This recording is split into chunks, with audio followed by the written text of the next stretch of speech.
Bonjour. Nin wabanakwat Nanishnakal's Nagizi Nin Dodam. I introduce myself as White Cloud, and I am Eagle Clan. I introduce myself in the traditional way out of respect for my past, but also because I believe that we have to know our past in order to change the future. And that's really what I want to speak about is when we talk about Aboriginal justice, from my frame of mind, what we really need to talk about is the history of Aboriginal people in Canada, specifically tonight, but also how that is interfering with Aboriginal justice today. I was joking, I was hoping Carolyn would go first, because she's the smart one and she has all the information and the facts, and she does this on a regular basis. But my race has foiled me again. Carolyn said it's only appropriate that an Aboriginal person should go first in a conversation around Aboriginal people. So, Miigwech, Carolyn.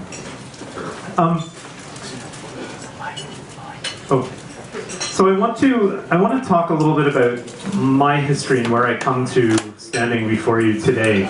And in my history, I grew up in New Brunswick on a small little farm just a few miles from the border of the United States. It was great, the food was really good, my parents were fabulous. My mom is from Saskatchewan and my dad is from New Brunswick. They met in Alberta. So I grew up away from where my mom's family was. So my mom's family, on my mom's side, I am Métis. And because my mom is from Saskatchewan, when she grew up, she was not allowed to talk about the fact that she was Aboriginal, that her grandmother, or rather her mother, would not talk about the fact that she was Aboriginal. Because in Saskatchewan, in the 30s, 40s, 50s, if you could pass as white, you did, as an Aboriginal person. And because of the discrimination at the time. It wasn't until I think I was in grade 10 when I went to Saskatchewan for a high school field trip that I met a bunch of my cousins, and I was thinking, why are all my cousins Aboriginal? and so that was sort of the awakening for me, and it wasn't until, again, my grandmother had passed away that we were even allowed to talk about being Aboriginal in my family. So it's been a journey of discovery for me, and that is why I say that I don't have a lot of knowledge. I have what I have learned in my recent life, but I had my history taken away from me. And that is what has happened with a lot of Aboriginal people in Canada. This year is the 250th anniversary of the Royal Proclamation of 1763, and it's the 400th anniversary of the Two-Row Wampum, which was the first treaty that happened in New York State with the Dutch government. And the idea around the Two-Row Wampum was that Aboriginal people and European people were two separate ships sailing along a line that traveled on the same path but did not intersect. As you would see now, that is not the relationship that we have with that Aboriginal people have with the government of Canada now. That there are no two separate paths happening. The Royal Proclamation in 1763 was really the first massive land grab, in my opinion. That was the British Crown saying these are the lands that we own, and reserving a number of lands to the west, which was most of North America, or Turtle Island at the time, to the west for future growth. And that the idea in 1763 is that the US and Canada, as it's now known, would continue to expand to the west. But for the time in 1763, it was determined that that land was for Aboriginal people, so since that time we've seen massive amounts of people dying from malnutrition. We've seen disease that has come. We've seen our Aboriginal communities have been depleted. We've seen addictions run rampant through our communities. We've seen the government's interference with the residential schools. We've seen the malnutrition that was just referred to this week in a report that happened in communities across Canada where the government used Aboriginal people to experiment and purposely continued a diet of malnutrition so that they could use as a comparator on other people. And we've seen the 60s scoop. We've seen Aboriginal communities torn apart across Canada, specifically. And now, when we talk about Aboriginal justice, we wonder why there's an overrepresentation of Aboriginal people in the prison system. And it's because our communities have been struggling for at least 400 years. Our communities have been struggling as I've heard referred to once, our communities have become experts in managing poverty. I've forgotten his name, the chief told us that a few weeks ago. I'll come back to it. But we've become experts in managing poverty. And when Chief Laforme, that's right, thank you. So that's how, credited that to Chief Laforme who used that phrase. We're now faced with a high overrepresentation of Aboriginal people in the prison system, a high overrepresentation of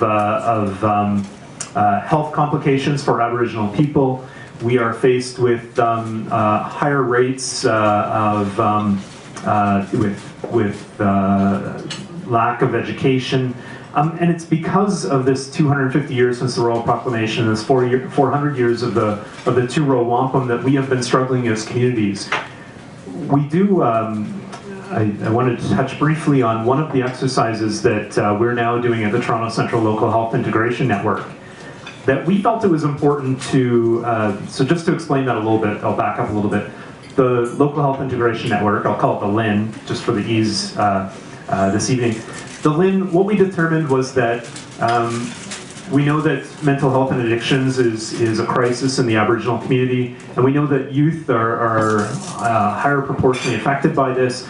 So we pulled together a group of youth, and we did a series of engagement sessions with youth saying, what can we do to help you with mental health and addictions, to challenge, to get you treatment, to get you healing.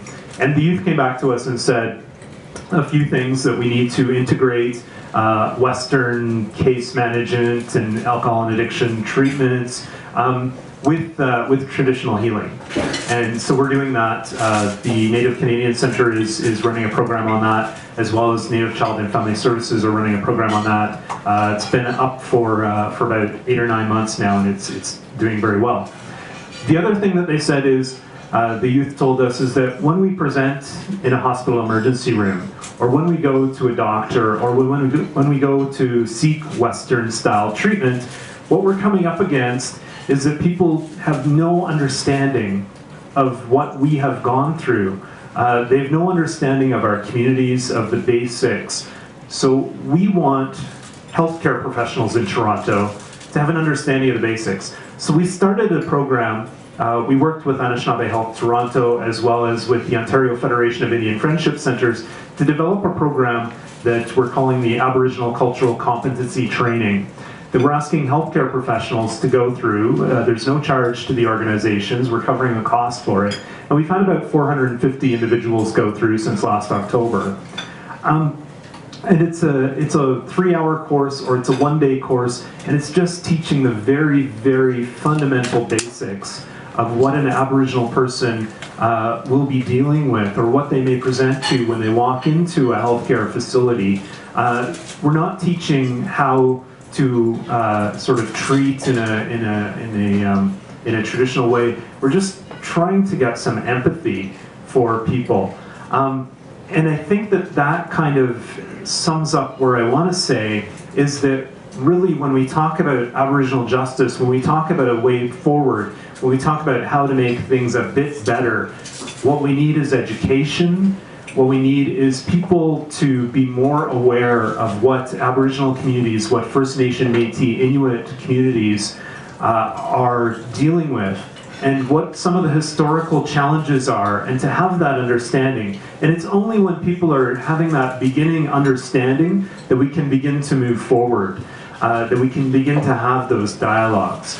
So education, education, education, and then the dialogue comes. So we don't need any more of the government telling us what needs to happen. We don't need the Department of Justice to say this is how we're going to ensure that First Nation, Métis, and Inuit people are less represented in the prison population. We need to have discussions, and we need to come up with those two rows, those two sailing ships, so that we have our own system of Aboriginal justice, so that we are taking care of our own people as we go forward. Thank you, Meg Wedge.